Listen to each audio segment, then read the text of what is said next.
A busy weekend in Charlotte Hornets basketball. The Hornets split the weekend, beating Milwaukee, not so much Cleveland. Plus, LaMelo Ball does get fined by the NBA. We'll discuss all of it today on Locked On Hornets.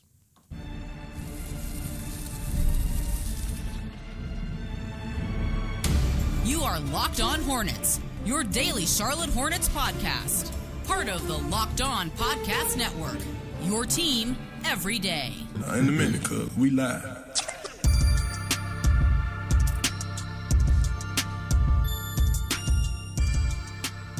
It's Locked On Hornets, part of the Locked On Podcast Network. It's your team every day. Thanks for making us your first listen. We're free and available anywhere you get your pods, and that does include YouTube. Today's episode is brought to you by FanDuel. You can start the season with a big return on FanDuel. New customers can place a $5 bet, and you'll get started with $150 in bonus bets if you win your first $5 bet. Visit FanDuel.com to get started. Plus, your favorite pod, it has a newsletter now.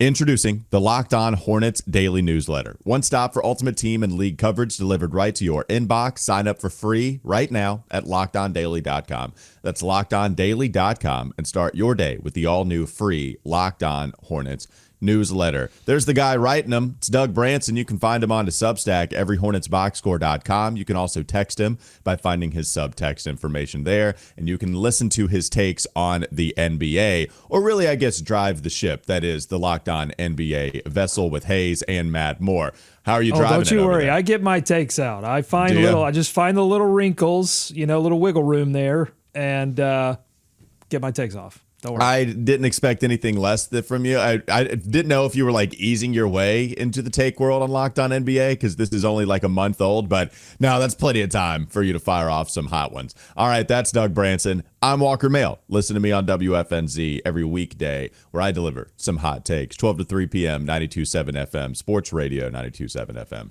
FM, WFNZ. Busy weekend. We'll get to the basketball first, but because this is the Charlotte Hornets, we have become accustomed to speaking about things that happen off of the court that are filled with controversy. So let's get to that, because LaMelo Ball, after the game against Milwaukee, the NBA fined him $100,000 because of a comment that was deemed offensive and derogatory. And it was an anti-gay slur that took place when LaMelo was speaking in a post-game interview, again, after that victory the Hornets had over Milwaukee, 115 to 114.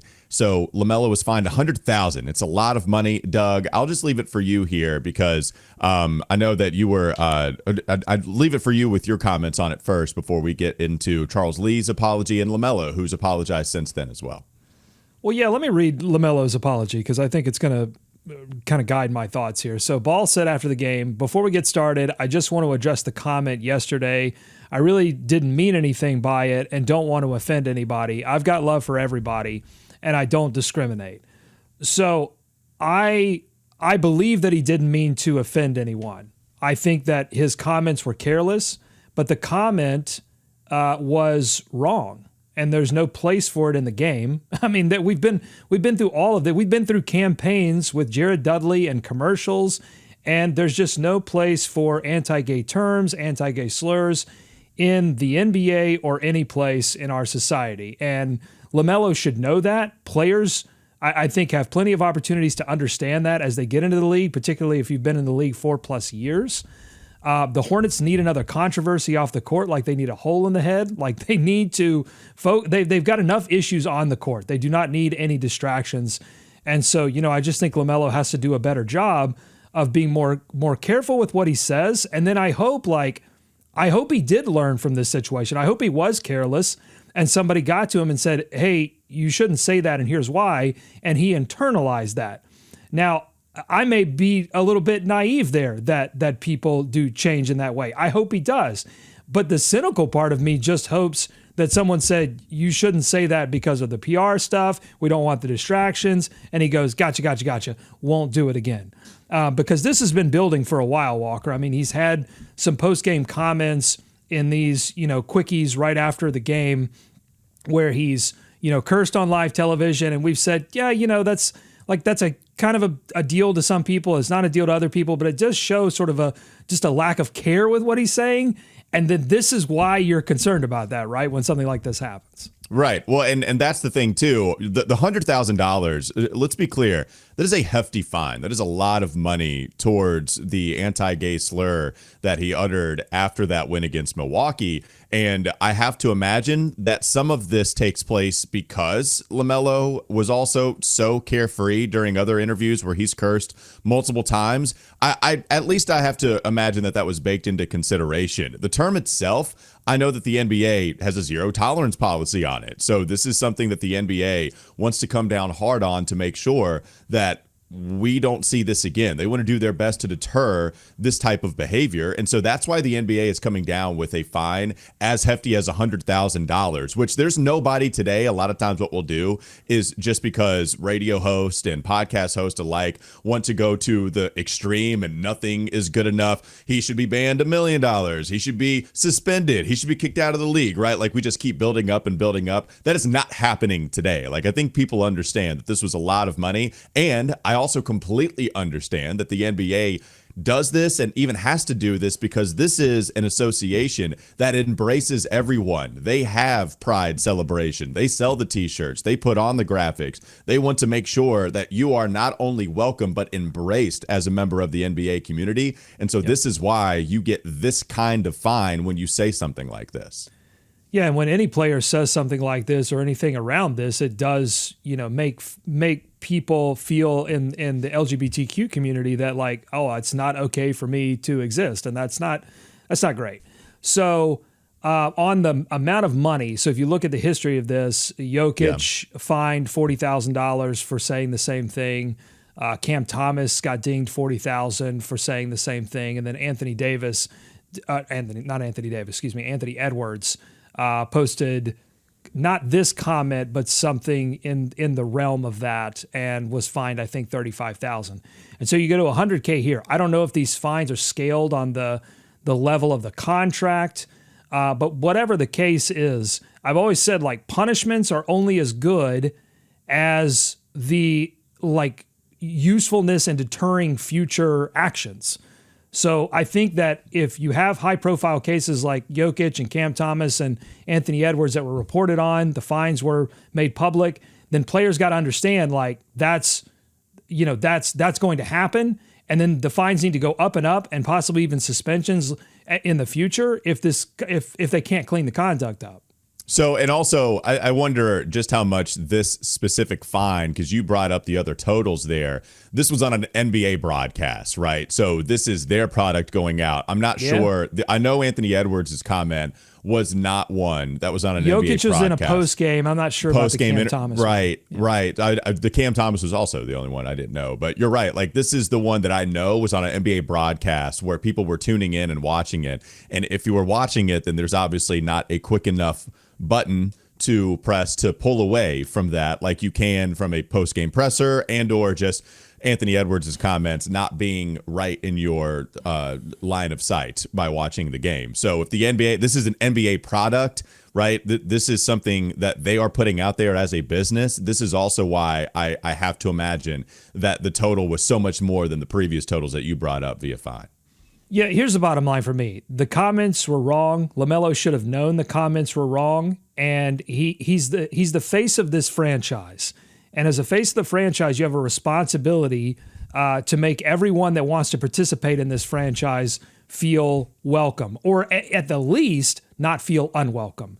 And so he's been made to understand that, and he's apologized for it. And I'm willing, particularly with like language that's harmful, I really think that we should give grace and space to people who do apologize and say, all right, you apologize. You seem to have learned from it. Let's move on and hope that this doesn't happen again. Right. And by the way, so after we focused on, okay, why was he fined $100,000? We gave our opinion on it. What happened via the actual incident? we gave our thoughts and just updated everybody on it. As we get to the apology, which you already dabbled in, let me just say, we'll focus on LaMelo first. LaMelo, chronologically, his apology came after Charles Lee, but that's just because of the way that media is done. Charles Lee speaks to media before the game happens. LaMelo was made available after the Cleveland game, right? So comments took place after Milwaukee. Charles Lee speaks before Cleveland. LaMelo speaks after Cleveland. That's how it all goes down. LaMelo's apology first. One, you're right. It's important for him to evaluate and understand intent versus impact, because I'm totally with you. I do not think he was intending to hurt anyone here. I do not think that he was intending to be offensive and display any kind of bigotry. I do not think that was the case. What I do think was happening was that LaMelo uttered a phrase that is common enough, albeit wrong, common enough within circles, and he's also young, and it doesn't make it any excuse, but these are some reasons as to why this happened. But with the apology, LaMelo is always a man of very few words. I do think that this was a comment based on what we can take away, which sometimes you just have to figure out what that means to you internally when you read an apology or hear an apology. To me, I thought it was a good one from LaMelo, knowing what LaMelo does with few words, okay? Like, I actually think that there was some thoughtfulness from LaMelo, and you're right. Absolutely give him some grace here, because he did apologize, and in LaMelo's way, I thought it was a good one. In any way you want to measure an apology, Charles Lee knocked this out of the park. Now, I don't want to focus so much attention on, hey, let's celebrate what happened afterwards because the comment was made initially. I'm not trying to do that, but Doug, it is refreshing to hear an apology like this from Charles Lee, and this was before the Cleveland game. So Charles said to the media, as an organization, commenting on the fine, he said that Ball that he had spoken to, he was very apologetic. He said, quote, as an organization, that's obviously not something we condone. Our standards and what is required of our players in the environment we create is really important to us. I spoke to Melo. He's obviously very apologetic. From what I've seen since I've been around him, he loves everyone. He's a joy to have around the facility, and it's not typically how he operates. He and I talked about the seriousness of the situation and how he needs to conduct himself going forward. He and I talked about it, and he definitely said going forward, I'm going to be better, and I want to see that happen. So for somebody to use those words and say that out of his mouth, we will make sure to hold him accountable for that. I wanted to read the long comment because I wanted people to understand this was not something Charles was trying to brush off of his shoulder, move on, give you some kind of distraction over here, or just give you very little. We learned from it. He got fined. We're dealing with the consequences. We understand we won't do it again, and we'll move on. A lot of coaches would give you that. Charles Lee was extremely thoughtful here, seemed to understand the seriousness of the comments, told you that they're going to hold their players accountable for such comments, and then LaMelo followed it up by telling you that he doesn't discriminate. He didn't mean to offend anyone. Like, all around, okay? I do think that these apologies matter, and if we're going to bang on some terrible apologies in the past, I do want to take note and let there is something refreshing about understanding truly what happened here, and it seems Charles Lee and LaMelo Ball did so. I'm just shocked that this didn't take a 7-month investigation and no commenting for 7 months to figure all of this out. You just say, hey, that was wrong. We've talked about it. We've apologized. And, now let's move on and play basketball and talk about basketball, because that's what the Hornets need to be. They need to be focused on talking about basketball and playing better basketball. They don't need to be focused on this. Maturation is a process. And for LaMelo, we're just getting to view that process on live television, and hopefully, we don't have any more issues from here. Yeah, they did not run away from this whatsoever. Like LaMelo made available literally the next time a player would be made available to media, and Charles Lee spoke about it too. So that's the situation that unfolded off of the court, or I guess on the court, but after the game, not having to do with basketball. Now let's get to the basketball. Coming up next on the Locked On Hornets podcast. He's everywhere! Miles Bridges returns from injury. They needed him. Josh Green returns from goose eggs. They needed him there too. We'll talk about all of it coming up next.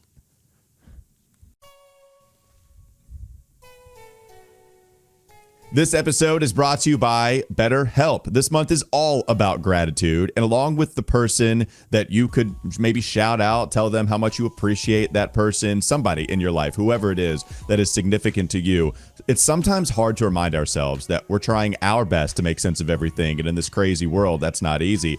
Here's a reminder to send some thanks to the people in your life, but including yourself. If you're thinking of starting therapy, then give BetterHelp a try. It's entirely online, designed to be convenient, flexible, and suited to your schedule. Just fill out a brief questionnaire to get matched with a licensed therapist, and then switch therapists anytime for no additional charge. Let the gratitude flow with BetterHelp. Visit BetterHelp.com/LockedOnNBA today to get 10% off your first month. That's BetterHelp, H-E-L-P, BetterHelp.com/LockedOnNBA. More Locked On Hornets ahead.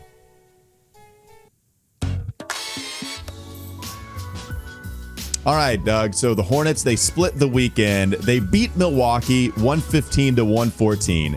Real tight game. Yes, Milwaukee has a worse record than the Hornets. Still, that is a good win in my book when you beat somebody like Giannis Antetokounmpo. And then last night, second night of a back-to-back, they lose to Cleveland 128-114. This is one of those classic cases of the score is worse than the actual game that took place. Second night of a back-to-back.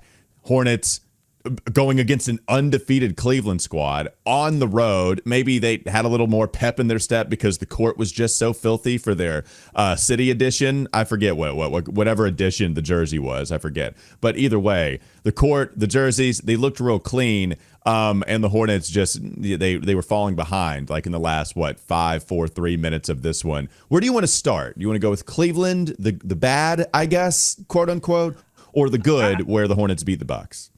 Well, yeah, I just think that this was a weekend filled with context. Like, to me, that Milwaukee game was a game they absolutely should have won because unless Giannis went full Giannis, because it took Giannis going full Giannis 59 points to beat the Detroit Pistons, who are playing better, but are certainly not an elite squad. I think they're just kind of right in line with Charlotte, particularly if Charlotte had one single center on their roster. But they don't, and so I think it was a good win in that respect, but generally I just think you should beat them without Damian Lillard, and they did it, and they did it because LaMelo Ball, once again, coming through in the fourth quarter, clutch, 26 points, 9 rebounds, 6 assists, and then Moussa Diabate, another double-double, 12 points, 14 rebounds. We've had a Moussa Diabate love fest on this podcast. We're Moussa hipsters. I just want to put that flag in the ground right now. I think everybody is now. I think we have. Yeah, welcome to the club. We started that club. Okay. I'm just saying, don't walk into this club like you started it. We started it. 12 points, 14 rebounds. He was awesome. And then, Miles Bridges, 19.7 rebounds in this game. Having him back is obviously a difference maker, particularly with Brandon Miller continuing to struggle in both of these games to shoot the basketball. He is in, I'm ready to get the stamp out. I mean, certified slump. He is in it. So getting Bridges back was huge. Miles Bridges. So it was questionable. Is he going to play? We don't know. And then finally, he's able to suit up after missing some time. Yeah, I think it was official November 16th. Hornets forward Miles Bridges upgraded to available and will return to Milwaukee. This was after he was dealing with the right knee bone bruise and was missing some time there. So comes back, and then against Milwaukee, not only did he return, but he showed up for the squad. 19 points for Miles in his first game back. Hit 3 of his 7 threes, 15 field goal attempts, grabbed 7 rebounds, also dished out a few assists, only 1 turnover. So nice performance against Milwaukee in that one. Yeah, and what he's doing is he's bullying, getting to the rim. So, I'm surprised that he's able to do that coming back early from the injury. It was supposed to be reevaluated 2 weeks. He only spent a week out, and he comes back and he looks exactly like he did pre-injury. And so, you compare that with Trey Mann, who's having trouble kind of getting back and staying back and looking like the same Trey Mann that we saw because of his back issues. Miles doesn't seem to have any of that lingering stuff going on. He's getting to the rim. That's important. He's making his shots. That's even more important. Mm-hmm. But the most important thing that I think he's doing is being available and open for the kick out 3 from LaMelo Ball in the corner. He is knocking it down consistently, and that is a deadly weapon for the Hornets right now. LaMelo Ball driving right down the center of the lane, draw the defense, kick to Miles. Been huge. You know who else is balling via the corner three? It's Josh Green coming into this season, who was just average, right? I had mentioned this a few times with the Josh Green acquisition.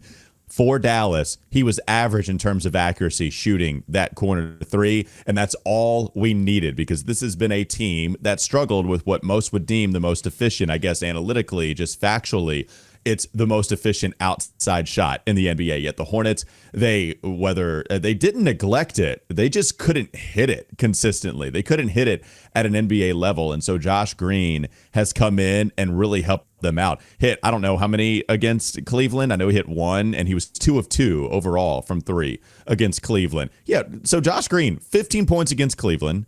And then against Milwaukee, pulling up the game log, 15 points with them as well. 3 of 4 from 3-point range. Doug, this is scoring 15 for Josh, given what had happened like the previous 2 weeks, feels like a 35-point output for Josh Green. I mean, it's a bunch of zeros, very Olympic-like. When we were a little tiny bit worried, certainly noticing him put up 0 points. Like literally, factually, again, scored 0 in the Olympics, but that was his role. Comes in, I think plays his role pretty well early on, goes through like a 2-week stretch of him just not scoring at all, very Olympic-like, and now here he is, 30 points combined the last 2 games. That'll do, Josh, especially with the activity defensively. Well, I wasn't a little bit worried. I wasn't a tiny bit worried. I said on this podcast, that cannot happen. You're starting shooting guard. I don't care how much of an impact they make on the defensive end of the floor. I can give them all the credit in the world for being the chaos maker on defense. You cannot drop a goose egg consistently, and he knew it, and the coaching staff knew it too. There were some admissions that, hey, we got to figure some stuff out to get Josh Green going, and so I think the word spread to LaMelo and everyone else, let's figure out a way, and so Josh Green just right out of the gates in both of these games, not just Milwaukee, but Cleveland as well, he was aggressive. LaMelo was looking for him early, particularly in transition. Brandon hit him on an outlet in that Cleveland game, and so that's what you want to see, Josh getting early looks. And because, look, we know LaMelo's going to come on late. So you've got to have some of these guys, like whether it's Josh Green, Mann, Bridges, Brandon Miller, one of these days. These guys got to be active and ready in the first and second quarter to help set a tone as LaMelo looks for them, because that's going to develop trust. Like LaMelo needs to trust some of these guys, and I think Josh Green went a long way in both of these games to reestablish that trust. I'm sorry, it's going to be a stat that I find pretty hilarious this entire season, so I'll probably drop it as the year goes on. Josh Green, currently in the 3rd percentile when it comes to usage percentage, according to Cleaning the Glass.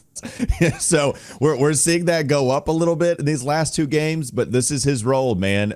When you get the basketball out on the perimeter, you have to have a quick trigger, nail the 3-pointer, attack closeouts, weak side drive. That is your role offensively, and then defensively just wreak havoc. But hey, last 2 games, that's exactly what you want.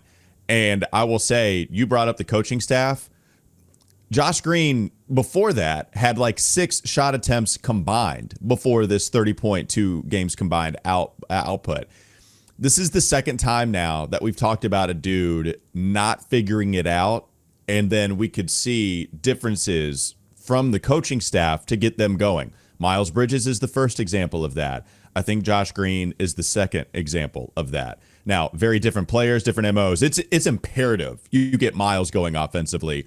It's important to get Josh Green going offensively too, but like, you need the guy that's your 3rd best offensive player to start hitting shots and feeling like he's a part of the offense. But it doesn't matter. Whatever role you're talking about here, Doug, Charles Lee and the coaching staff, they went to task to try to get these guys involved, and I'm comforted by those adjustments that happened so soon after we start talking about the struggles. So Josh Green, in a game in which LaMelo was rightly the story, because he was 11-11 from the free throw line, 26 points, and he hit the game-winning free throws. But Josh Green was the leader in game score, according to Pivot Fade, because he was hitting all of his shots and not making a ton of mistakes, and he was defensively, he was an impact player. So, that's what they need. You need your role players to, in limited spots, be able to come up big for you, and he did it. And I said this was a context-filled weekend. I think there's some context to lay on the loss to Cleveland, so we can maybe get to that next. Let's do it. All right, coming up next on the Locked On Hornets podcast. Bees everywhere! We have the big win against Milwaukee, big in the sense of it was just nice to get a victory. But you beat a superstar against Giannis. And then Cleveland, undefeated. They're still undefeated after their performance yesterday. What happened against the Cavs? We'll get to that in the last segment of Locked On Hornets.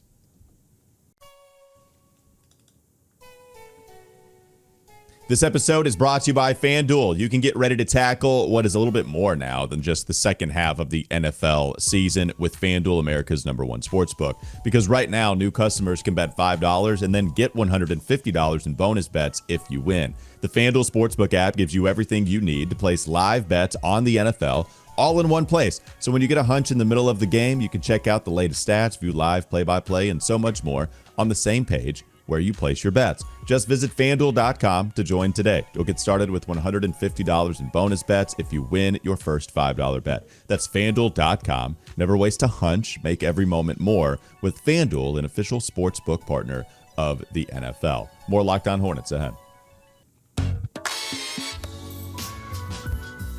Context-filled weekend. I like that, Doug, because I was thinking about sending something out there. Hey, solid weekend of basketball. You get the win. You lose to Cleveland. They're undefeated. They're like starting to, I think, flirt with some start of season records now, especially they're in that neighborhood with what they could continue to do. They're playing real well. They have internal improvement from like their fringe all-stars to outright all-stars. They've been very good. We all know about the guys that the Hornets are missing. I think that's some of the context I would apply. What's some of the context you would apply to the Cavs loss?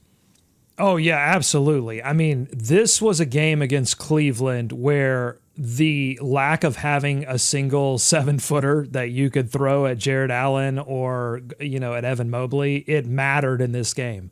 I've been curious as to why teams have not necessarily gone after the Hornets more aggressively in the paint with their bigs. There have been some matchup. I mean, you take Giannis for a perfect example. Look, I get like they were dropping Grant Williams back as far as they could go, daring Giannis to shoot. But Giannis took the dare, and I'm not sure why he took the dare as part of the reason why I think Milwaukee lost that game, and they've lost plenty of games this season. But Cleveland did not take the dare. Evan Mobley was focused on getting inside. Jared Allen, 21 and 15 in this game, 4 offensive rebounds, 10 free throws attempted. I think they were 27 of 28 from the free throw line, Cleveland was. So Cleveland went in with a mind to punish them, particularly not having Donovan Mitchell. The Hornets got beat by a couple of bench wrenches this week, or almost got beat by 2 bench wrenches because Pat Connaughton went on a 5-0 run late in that game. Fat Connaughton almost got them. And then in this game, you had Ty Jerome. Like, Ty Jerome, come on. He was killing them in this game in place of Donovan Mitchell. So, yeah, I think the context here for Cleveland is that the Hornets need a center for sure, and that Cleveland, I think, was playing a little bit of – I think they want to lose secretly. I think they kind of wanted this to be a trap game so that they didn't have to play Boston with the unbeaten record in the Cup. But because I just felt like there were points where Garland and even Mobley were like playing in a lower gear, and maybe they would have turned it up had the Hornets actually made a run to take the lead at some point. But you got to give it to the Hornets just kind of hanging in there. A transition, second chance points. They had enough zhuzh that just the fundamentals beat them in this game. Well, and they were in it really for a very long time. I mean, they had a 40-point third quarter, and then they used all of their made shots in the third, and then they just couldn't find anything in the fourth. That's what was going down, honestly. The Hornets just could not hit a shot when it came to fourth quarter crunch time. And you're right. The size of Cleveland really did hurt this squad. It always has. With that being said, the reason I think we're talking about this being so context full is because Grant Williams competed his you-know-what off, man. And so did Moussa Diabate in the very limited minutes that he played. So maybe we can get to that. Can we talk about that for a second? Yep. No, we can. Let's do it right now. Okay, one, I do think Grant competed. There were maybe 2 rebounds that come to mind where he's like fully extended amongst the trees and gets like a tip finger rebound because he's just not tall enough and he's not springy. So he's battling. Moussa, Doug, like, I tweeted this out. Moussa is starting to just straight up transition from oh my God, we love Musa. He's so good. He works so hard. We love him. We are the Musa Diabate fan club. Isn't this fun? We all know what he is, but isn't he fun? To just like, oh, okay, lots of things happen when you're in the game that are positive for the Hornets. Are you just starting to just fully transition into good basketball player as a two-way contract guy? It feels early to say that, but it just felt like the basketball touched his hands so many times on offensive boards, defensively active hands, and only played 10 minutes. It felt like he played 20. He had the impact of what felt like a 20-minute game, and yet, Doug, he barely played over 10. I don't get it because he plays 7+ minutes in the first quarter and then doesn't play more than 2 minutes in the second quarter or the third quarter, doesn't play at all in the fourth quarter. Tijan Salon, who did pick up some garbage minutes, played 14, almost 15 minutes in this game. Like, to me, I don't understand that. The only thing that I can think is that Lee was looking at his situation and going, okay, is Diabate, is his ability to guard Evan Mobley or Jared Allen or keep Jared Allen out of the paint for the second chance points, does that outweigh the fact that he's not a shooter? And we're going to need to score a lot of points to win this game, so I got to keep Grant Williams in the game for 35 minutes. That's the only thing that I can think, or if there was some weird Diabate injury that we didn't hear about, because otherwise it's just like, to me, inexcusable that Diabate doesn't get, because second chance points and finishing possessions with defensive rebounding is like the only chance you have. But you know, I don't know. It's weird to me because he has made such an impact, and he did in that game. I just said double against Milwaukee. I'm not sure what was going on there. I wish someone would have asked about it after the game. It has to be offensive. It has to be shooting the basketball, hoping Grant Williams can get some leverage with some of the trees down there, but that's going to be tough. And with Jared Allen, Allen is the type of guy that you feel okay Musa being on. No, it's still a mismatch. You still trust Allen in that matchup, but I would trust Musa going up against Allen. Now, Evan Mobley, like, good luck. This is part of the reason that he was a top 3 pick. Like, you just do what you have to do with Evan Mobley, who is starting to figure some stuff out offensively with the basketball in his hands. He attacked mismatches. He attacked Grant Williams, right? Like, I actually, there's one shot high off the glass where I wonder if Musa would have provided a little more resistance. But you're right, Doug. I just felt there were so many little things that he did. There was the one possession where that ball should have been Cleveland's about 3 different times, and he grabs an offensive rebound. He taps out an offensive rebound, I believe, to Seth Curry, finds LaMelo in the corner, 2 saves in order to give LaMelo another shot in the corner and nail a 3. Defensively, there was a time where baseline, the ball is there for Cleveland, and then he realizes there's a kick out to the 3 that's about to take place. So he jumps the passing lane, and it's not like he deflects it. He just outright grabs it. Like, Diabate knows where to be. We're starting to graduate. And Tijan Salon does not. And that's what I'm saying. No. Like, I'm not sure why he's getting more minutes in this game than Diabate. I didn't calculate the garbage time minutes, so maybe it's the same, but it shouldn't be the same. Like, Diabate should be getting more minutes. And what makes me think it was more about offense is that after the game, Lee said that he played Vasa 14 minutes because essentially, like, he can help us get into our stuff. And one of the notes that I had in every Hornets box score is that the Hornets offense right now, they are taking way too long to get into their offensive half-court stuff. If they're not scoring in transition, it's either LaMelo Ball 120 miles per hour to the rim, or it's Cody Martin holding it for 6 seconds above the break. There's no real in-between. And with Brandon Miller not making shots, we're going to talk about that tomorrow. Brandon Miller's probably going to lead the show tomorrow. But there's no room for error. There's no in between, and the offense scored 114 points in this game. But again, I'm going to lay in the context here because that's a little bit of a mirage to me. I think some guys got hot, particularly LaMelo Ball, who like slept-walked a 31-12 game, and I mean that as a compliment. Like, he's doing things so easy right now for himself, and he's starting to get others more involved too. A little inefficient. He was 5 of 15 from 3, but if Brandon Miller shoots a little bit better against Milwaukee, they probably win comfortably. If he shoots a little bit better, they probably get a lead. I don't know if they win the game, but instead of, like, twice in this game, they got the lead down to 3.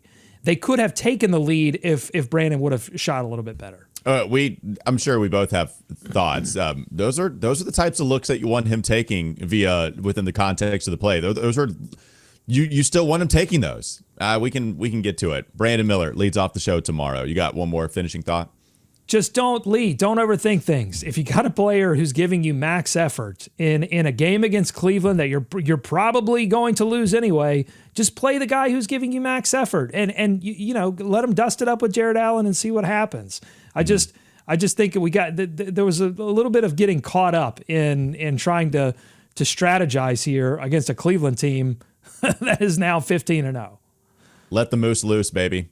Let him loose. There we go. I love that. The moose is loose. That'll do it for Locked On Hornets. Thanks for making us your first listen. We're free. We're available anywhere you get your podcast. And that does include YouTube, where you should subscribe. And can you like the channel? You have to like. Can you even like anything on YouTube? I think you can like videos and you comments. can like videos. Yeah. Yes, I don't know. You can like the can't- channel. You can like the channel in here. internally. Yeah. Like the channel. I'm forcing you to like the channel I think my heart's internally. on this side. I think I just pointed to my lung. Left side. Yeah. Use it with your Strong side. Use it with your pec. Like this channel with your pec. And you can also like some videos too, quite literally by pressing the button, subscribe, do all that stuff.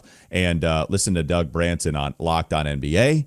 Read his stuff on everyhornetsboxscore.com and text him some stuff on his subtext information that you can find on everyhornetsboxscore.com. Listen to me, Walker Mail, every weekday on West and Walker Sports Radio 92.7 WFNZ, WFNZ.com, and the WFNZ app. We'll lead off with Brandon Miller tomorrow. Have a great rest of your day.